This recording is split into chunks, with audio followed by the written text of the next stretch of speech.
El calor de julio se pegaba a la piel como una segunda ropa aquella tarde en Los Ébanos, un pueblito perdido entre matorrales y caminos de terracería en algún rincón de Coahuila, donde el año 2003 avanzaba con la misma lentitud de siempre. Habían pasado casi 2 años desde que el accidente en la mina se llevó a Refugio Salcedo, dejando viuda a Yolanda, su esposa, apenas 2 meses después de la boda. Desde entonces, la casita de láminas que compartían al final de la calle Hidalgo había dejado de oler a las flores que Yolanda sembraba en botes viejos y olía nada más a polvo y a un silencio que nadie se atrevía a interrumpir. Ella no buscaba marido, no buscaba compañía, ni promesas, ni ese cariño que apenas había probado antes de que se lo arrancaran. Lo único que necesitaba, según le confesó al padre Bartolo aquella misma semana, era un trabajo honesto que le permitiera sobrevivir sin tener que depender de la lástima ajena. Pero la vida, como bien sabía Yolanda, casi nunca preguntaba lo que uno quería antes de mandarle algo distinto. Cuando el camión de redilas se detuvo frente al rancho El Mezquite y bajó de él un hombre alto, de sombrero gastado y mirada cansada, cargando entre los brazos a una niña de apenas 6 años que se aferraba a su cuello, como quien no quiere soltar lo único que le queda, Yolanda comprendió que había pedido un trabajo de cocinera y que la vida, otra vez, le enviaría algo completamente distinto.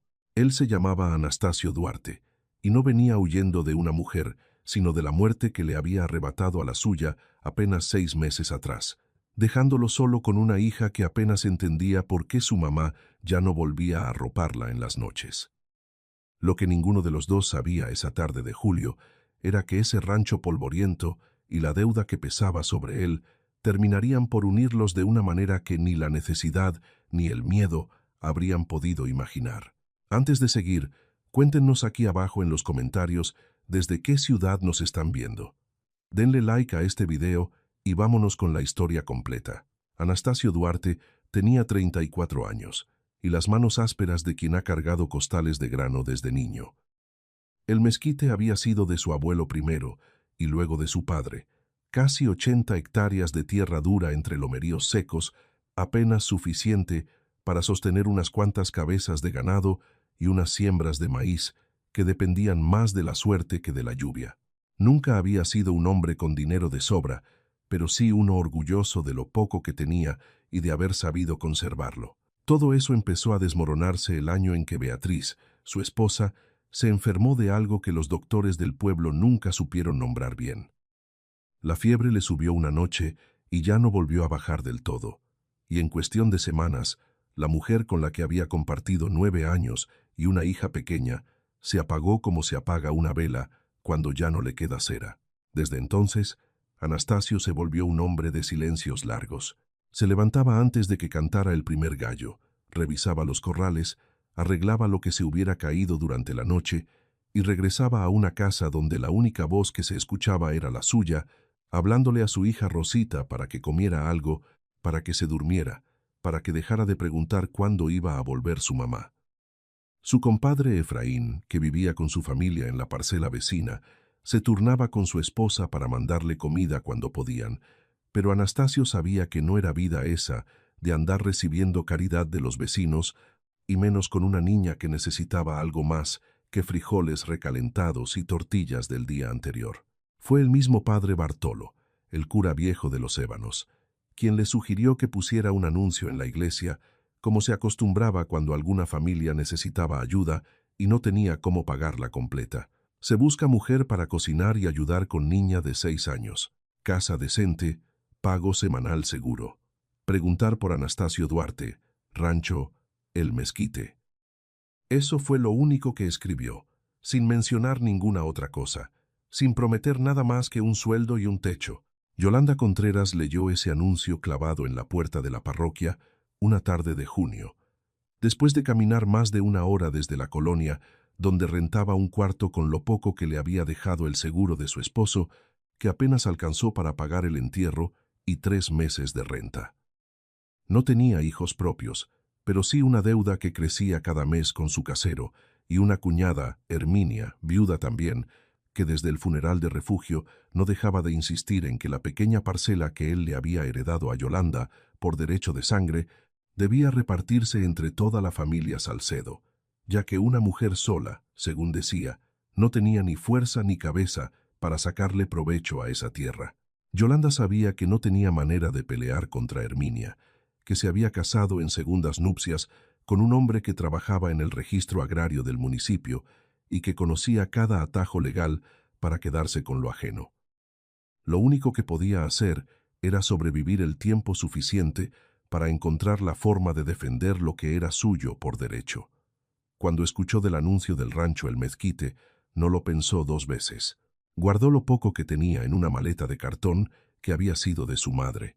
Se puso su mejor vestido, aunque ya estuviera descolorido por tantos lavados, y tomó el camión que pasaba cada 3 días rumbo a los ranchos del norte del municipio, decidida a presentarse como cocinera experimentada. Aunque en su carta nunca hubiera mencionado que apenas sabía guisar lo básico que le había enseñado su madre antes de morir. Sabía, porque ya lo había vivido, que ningún patrón contrataba de buena gana a alguien sin experiencia comprobada. No es mentira, se repetía en el camino, sacudida por los baches del camino de terracería. Simplemente omito una parte que pienso explicar en persona, con la esperanza de que la necesidad del hombre sea más grande que su desconfianza. Cuando el camión se detuvo frente al portón de El Mezquite, Anastasio salió a recibir a quien esperaba que fuera una mujer mayor, tal vez viuda de algún trabajador del campo, con años de experiencia en cocinas grandes. Lo que encontró fue a Yolanda, apenas 20 y pocos años, con el vestido ajustado por el uso, el cabello trenzado bajo un paliacate y las manos entrelazadas frente a ella, con un nerviosismo que no podía disimular. Anastasio la miró de arriba a abajo, luego miró la carta que ella le extendía y de nuevo la miró a ella. Por un momento no dijo nada. Rosita, asomada detrás de las piernas de su padre, observaba a la desconocida con esa curiosidad directa que solo tienen los niños. «Señor Duarte», dijo Yolanda antes de que él pudiera hablar, con la voz más firme de lo que se sentía por dentro. «Sé que quizás esperaba a alguien con más años y más experiencia. No le voy a mentir, nunca he trabajado de cocinera en un rancho grande, pero aprendo rápido y trabajo duro. Si al verme decide que no soy lo que necesita, lo voy a entender, y solamente le pido permiso para pasar la noche aquí antes de regresar al pueblo, porque ya se me hizo tarde para el último camión».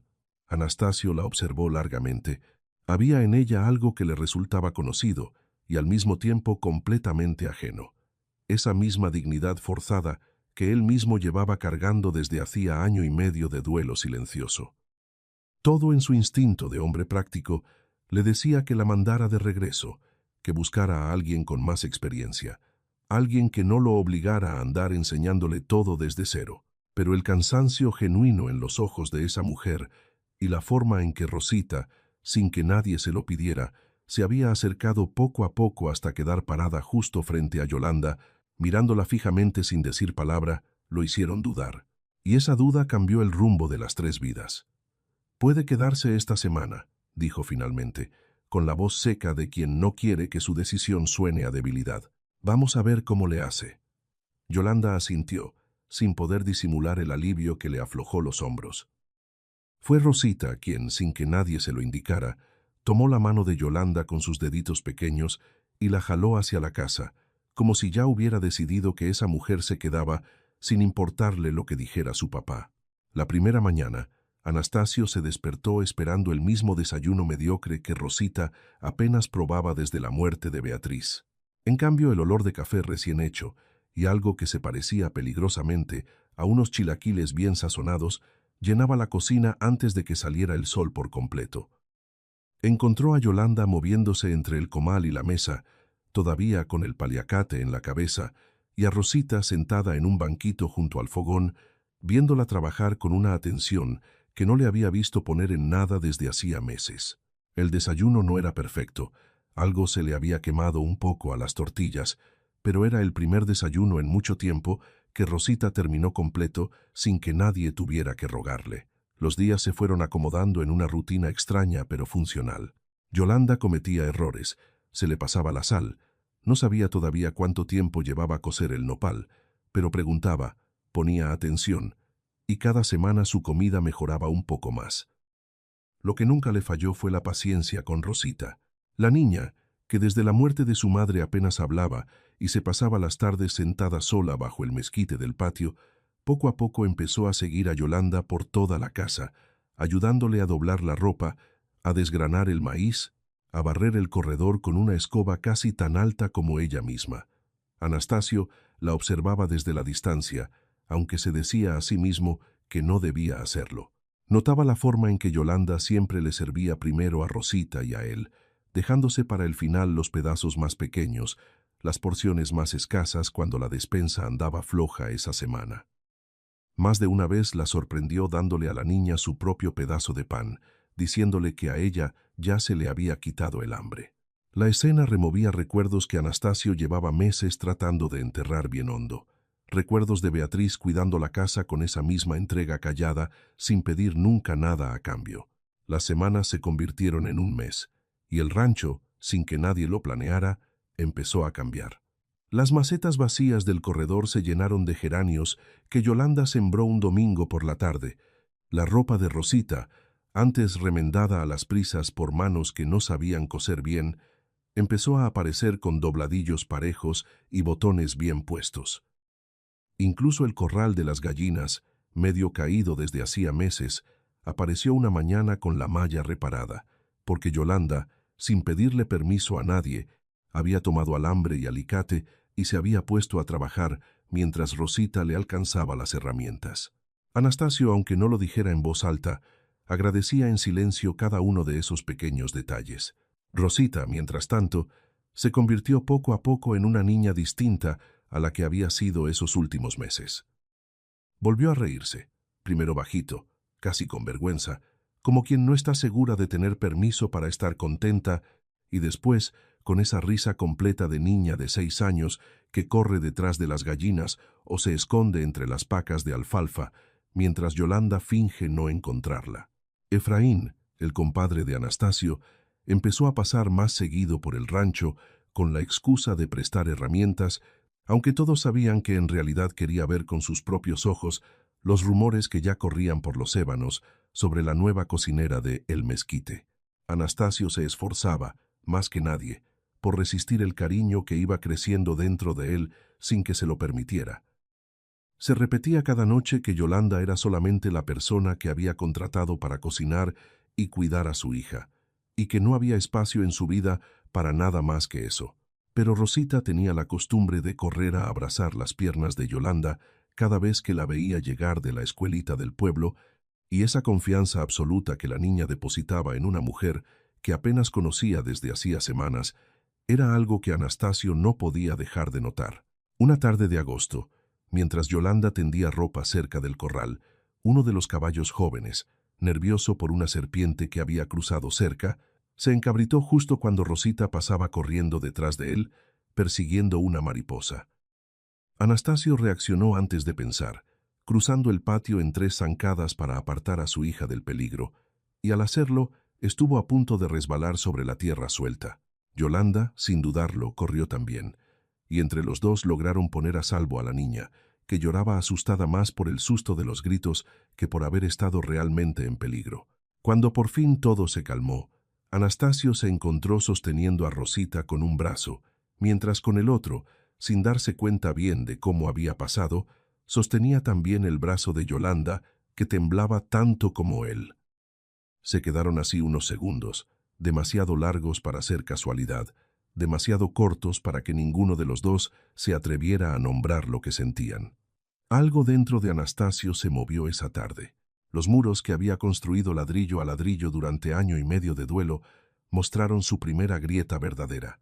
Yolanda no dijo nada tampoco, solo bajó la mirada y se dedicó a revisar que Rosita no tuviera ningún raspón, aunque las manos le temblaban por otra razón que no tenía nada que ver con el susto del caballo. Esa noche, mientras el viento de agosto sacudía las láminas del techo, Anastasio encontró a Yolanda despierta en la cocina, remendando uno de sus pantalones de trabajo bajo la luz de una veladora, porque la electricidad del rancho se cortaba seguido cuando había tormenta.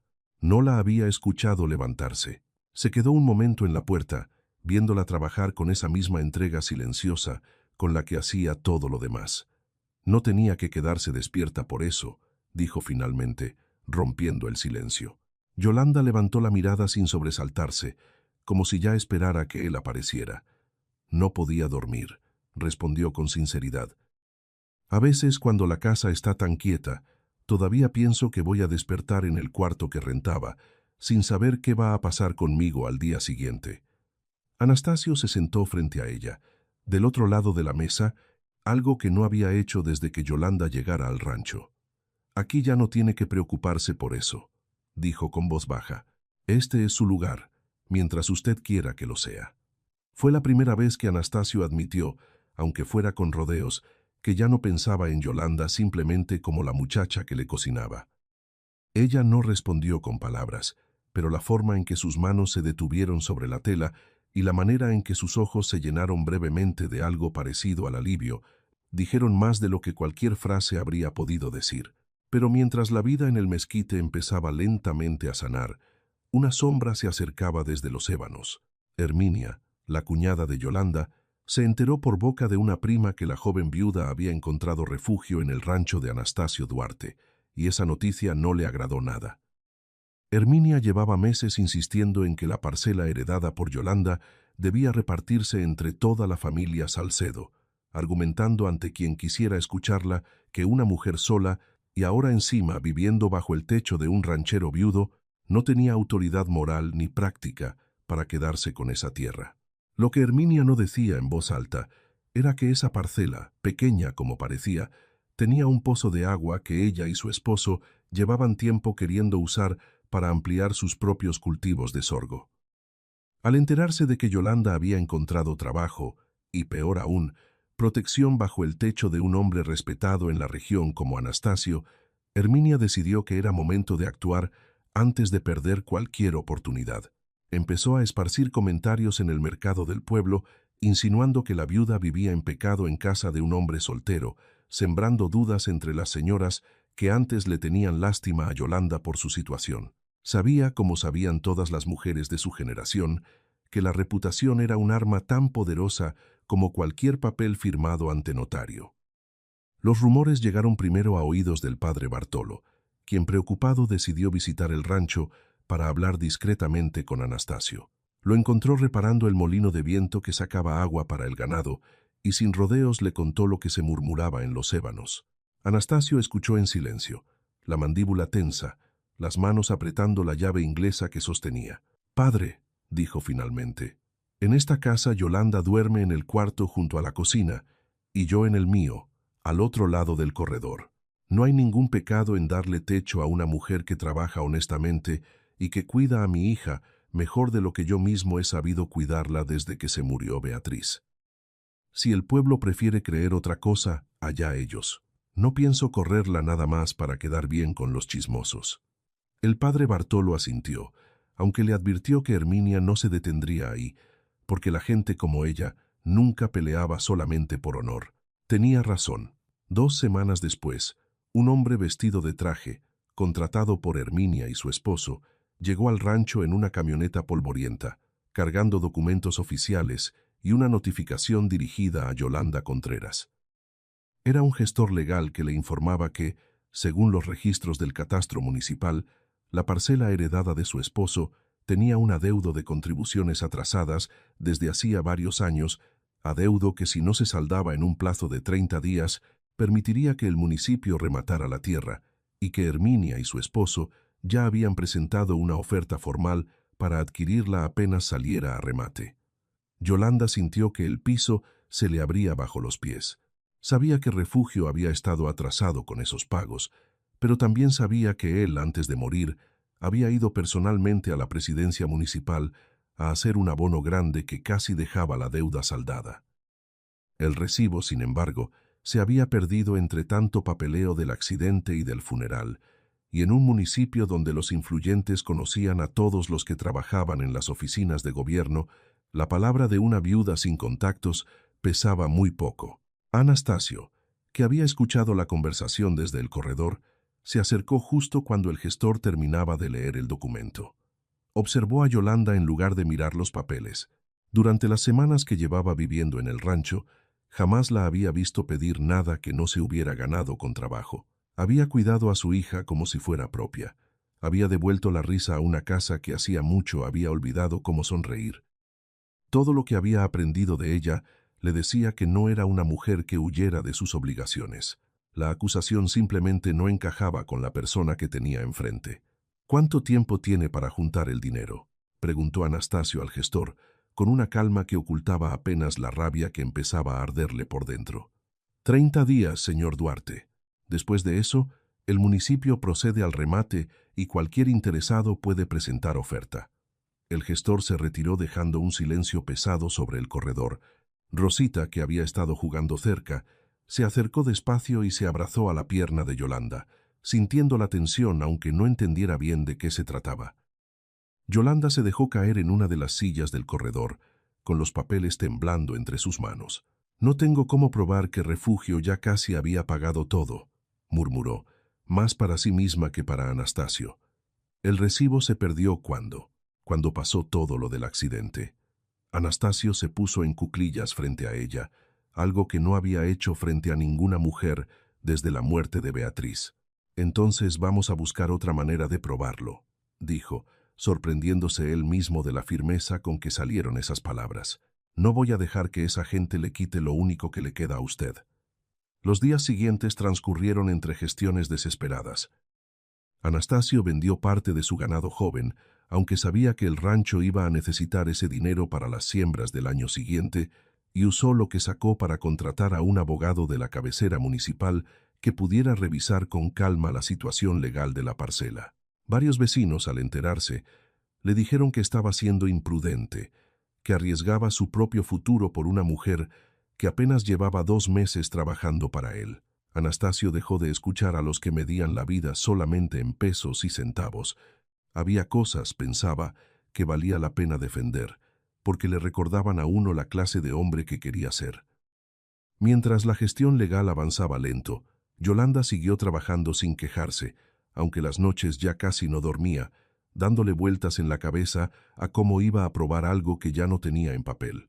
Cocinaba, cuidaba a Rosita, remendaba ropa que después vendía a unas señoras del pueblo para ir juntando algo de dinero por su cuenta, negándose a que Anastasio cargara solo con el peso de todo.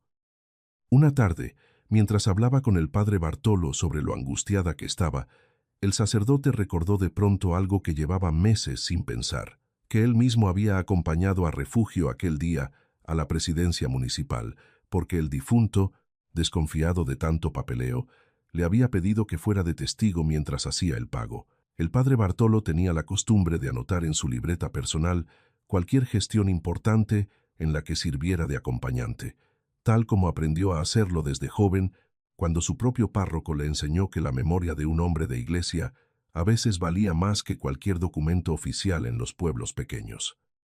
Después de revisar libretas viejas guardadas en el archivo de la parroquia, encontró la anotación exacta, fecha, monto y hasta el nombre del empleado municipal que había recibido el pago. No era un recibo oficial, pero era un testimonio con fecha cierta, escrito de puño y letra por un sacerdote respetado en toda la región. La audiencia se llevó a cabo en las oficinas del ayuntamiento apenas terminaba la temporada de lluvias. Vecinos, comerciantes y curiosos llenaron el pequeño salón donde se resolvían este tipo de disputas. Yolanda permaneció de pie junto a Anastasio, negándose a bajar la mirada a pesar de los murmullos que aún circulaban sobre su situación con el ranchero viudo. Cuando el padre Bartolo presentó su libreta y explicó ante el presidente municipal las circunstancias del pago, la versión que Herminia y su esposo habían construido con tanto cuidado empezó a desmoronarse. El empleado municipal mencionado en la anotación, contactado por el abogado de Anastasio, confirmó recordar el pago, y los documentos que Herminia había presentado mostraron fechas que no cuadraban entre sí. Finalmente, el presidente municipal determinó que la deuda había sido cubierta en su mayor parte, que el monto restante era mínimo y que la solicitud de remate presentada por Herminia y su esposo carecía de fundamento legal suficiente. El salón guardó silencio un instante antes de que un murmullo de aprobación recorriera las bancas. Yolanda cerró los ojos mientras las lágrimas le corrían por las mejillas, no por haber ganado, sino porque por primera vez, desde la muerte de Refugio, sintió que alguien con autoridad la había escuchado de verdad. Herminia salió de esa oficina sin decir palabra, con la mirada baja y el paso apurado de quien sabe que ha perdido no solamente un trámite, sino el respeto de todo un pueblo que la había visto tratar de despojar a una viuda de lo poco que le quedaba. En Los Ébanos nadie volvió a verla igual. Las señoras que antes le fiaban en la tienda empezaron a exigirle pagos de contado, y los vecinos que alguna vez le habían dado oído a sus rumores preferían cambiar de tema en cuanto su nombre salía en la conversación. Yolanda nunca buscó venganza ni deseó públicamente su desgracia. Simplemente se dedicó a reconstruir lo que quedaba de su vida, y eso, para quienes la habían visto sufrir, fue más que suficiente. De regreso al rancho, Anastasio insistió en que Yolanda fuera a ver la parcela por la que tanto había peleado. La encontraron cubierta de hierba seca, con la casita de adobe medio caída por el abandono, pero el pozo de agua que Herminia tanto había codiciado seguía dando agua clara y constante. Yolanda caminó despacio entre los surcos vacíos, tocando la tierra con las manos como quien saluda a un conocido de hace mucho tiempo. «Mi papá sembró aquí más de 20 años», dijo en voz baja. «Nunca pensé que iba a tener que pelear tanto solo para que siguiera siendo mío». Anastasio, parado junto a ella, contempló el terreno con ojos de hombre de campo. «Podríamos usar el pozo para meter riego también a las tierras de El Mezquite», dijo. Y luego, dándose cuenta de lo que acababa de proponer, añadió con torpeza: «Si es que usted quisiera que las dos parcelas trabajaran juntas, y nosotros también». Yolanda sonrió. La primera sonrisa verdaderamente ligera que Anastasio le había visto desde que llegó al rancho aquella tarde de junio. «Creo que eso es exactamente lo que quiero», respondió. Y por primera vez en mucho tiempo, ninguno de los dos sintió la necesidad de decir nada más. La vida en el mezquite fue recuperando su ritmo poco a poco. Las lluvias de septiembre dejaron los cerros verdes por unas semanas. Los becerros recién nacidos llenaron los corrales y la risa de Rosita se volvió el sonido que marcaba las tardes del rancho, corriendo entre las gallinas o subida en el regazo de Yolanda, mientras ésta le trenzaba el cabello con la misma paciencia con que hacía todo lo demás. Anastasio entendió que la casa ya no se sentía habitada por recuerdos dolorosos. Había vuelto a convertirse en un hogar. Yolanda, por su parte, se preguntaba seguido cómo pagar tanta bondad recibida, pero Anastasio jamás hablaba de deudas ni de favores. Entendía, como pocas veces en su vida había entendido algo, que las bendiciones más grandes casi nunca llegan como uno las pide. Había escrito un simple anuncio buscando a alguien que cocinara, y la vida le había respondido con algo mucho más grande de lo que jamás se hubiera atrevido a imaginar. Meses después, la feria patronal de Los Ébanos reunió a todo el pueblo bajo las luces de colores que colgaban entre los postes de la plaza. Familias enteras se juntaron alrededor de los puestos de elotes y las mesas donde se servía pozole, mientras los niños corrían entre la gente persiguiendo globos. Observando a Yolanda y a Rosita entre la multitud, riendo juntas frente a un puesto de algodones de azúcar, Anastasio finalmente admitió para sí mismo que la soledad que había cargado durante año y medio había desaparecido por completo. En su lugar había quedado gratitud, un propósito renovado y un futuro que meses atrás jamás se hubiera atrevido a imaginar. Antes de que termine esta historia, cuéntenos en los comentarios, ¿alguna vez un acto de bondad les cambió por completo el rumbo de la vida? Nos encantaría leer su historia. Cuando el sol se metió detrás de los cerros esa noche de feria, Anastasio caminaba de regreso al rancho junto a Yolanda, con Rosita dormida sobre su propio hombro, mientras un viento tibio de finales de verano cargaba el olor a tierra recién mojada por toda la sierra. El anuncio que había escrito meses atrás solamente pedía a alguien que cocinara, pero la vida, como suele suceder, tiene una manera extraordinaria de mandarnos exactamente lo que necesitamos en lugar de lo que pedimos. La mujer que llegó una tarde de junio con una maleta de cartón le había devuelto la risa a una casa apagada, la esperanza a un corazón cansado y la fe a un hombre que creía que sus mejores días ya habían quedado atrás. Y muy adentro de esa casa que alguna vez estuvo vacía, Rosita dormía con los puños cerrados, sin saber que, sin buscarlo, había encontrado una madre donde solamente esperaba encontrar quien le sirviera la cena. A veces la vida no nos manda lo que pedimos, sino lo que realmente necesitamos, y solo hace falta un poco de valor para no cerrarle la puerta. Anastasio no buscaba amor, buscaba ayuda, y Yolanda no buscaba familia, buscaba trabajo. Pero cuando alguien decide cuidar sin esperar nada a cambio, hasta las casas más silenciosas vuelven a llenarse de risa. Un pequeño aviso. Esta historia fue creada y ficcionada por inteligencia artificial con fines de entretenimiento, buscando también dejarles una enseñanza positiva para la vida.